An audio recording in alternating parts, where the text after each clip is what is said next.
Yes, students, question number 12. A man of height 2 meter is standing on the same level as the base of a tower and is looking at the top of the tower. ऐसा question हमने कल किया क्या नहीं किया? किया ना? तो ये एक टावर है और एक बॉय है और ये भी सीबीएसई क्वेश्चन बैंक में आया लास्ट ईयर. ठीक है. इस बॉय की जो हाइट है वो ए बी है और कितने मीटर है? 2 मीटर. ठीक है. A boy, a man of height 2 meter is standing on the same level as the base of the tower. ये सीढ़ी को मैंने टावर कह दिया तो दोनों का बेस सेम हो गया कि जमीन. ठीक है. The angle of elevation from his eyes to the top of the tower is 60 degree. तो यहां ना कल वाली एग्जांपल वो उल्टा नहीं होगा. तो ये उसकी आईज है और यहां से वो टावर का टॉप देख रहा है. तो एंगल ऑफ एलिवेशन कितना है? 60 डिग्री. तो ये चीज सारे ध्यान से समझ लो कि एलिवेशन का एंगल ये नहीं होगा. उसके लिए पैरेलल ग्राउंड हमें खुद बनाना पड़ेगा. अगर उन्होंने नहीं दिया तो मैं यहां पे इसके पैरेलल एक ग्राउंड तैयार कर दूंगा और ये बना angle of elevation is 60 degree. क्या ये बात समझ आ गई सबको? ठीक है. Draw rough diagram to represent the situation. Draw कर दी गई. ठीक है. इसको नाम ई दे दो. Find the height of the tower. Height of the tower निकालनी है मतलब सीडी निकालनी है.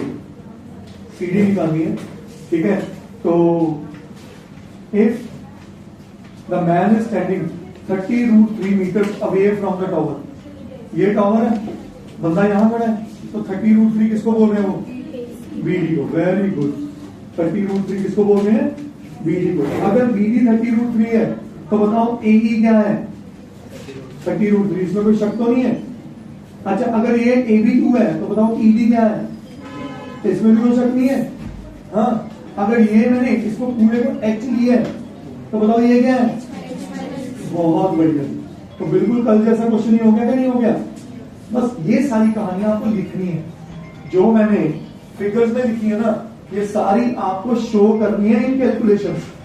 तब आप 3 के 3 नंबर इस क्वेश्चन में कमाओगे. अब लिखना कैसे वो सुनो. Let AB is equal to 2 meters be the height of man. Let CD is equal to H meters be the height of tower. है क्या? बिल्डिंग है, टावर है, टावर. ठीक है. Let BD is equal to 30√3 meters be the, ये क्या है BD?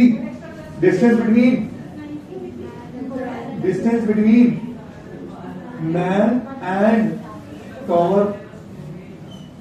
ठीक है जी. यहां तक समझ आ गया सबको? 3 चीजें लिख दी. More than enough. हमने कहानी क्रिएट कर दी है. अब आ जाओ. BD is equal to AE is equal to 30√3.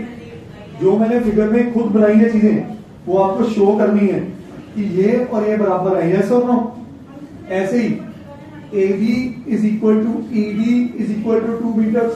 ये भी ओके है. बोलो जी.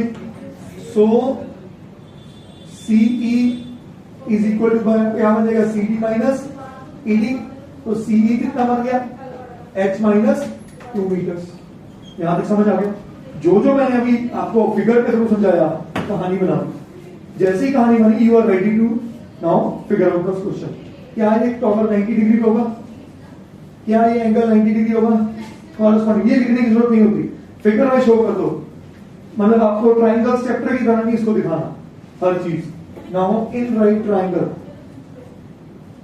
AEC इसमें आ जाओ. ये ढूंढना है, ये पता है. सोच के बोलो. ये ढूंढना है. नहीं मेरे बच्चे, एंगल के अकॉर्डिंग ये क्या है और ये क्या है? तो perpendicular base tan. So CE upon AE is equal to tan of 60 degree. CE को लिख दूं H minus 2, AE को लिख दूं 30√3 is equal to tan 60. So H minus 2 is equal to 30√3 into √3.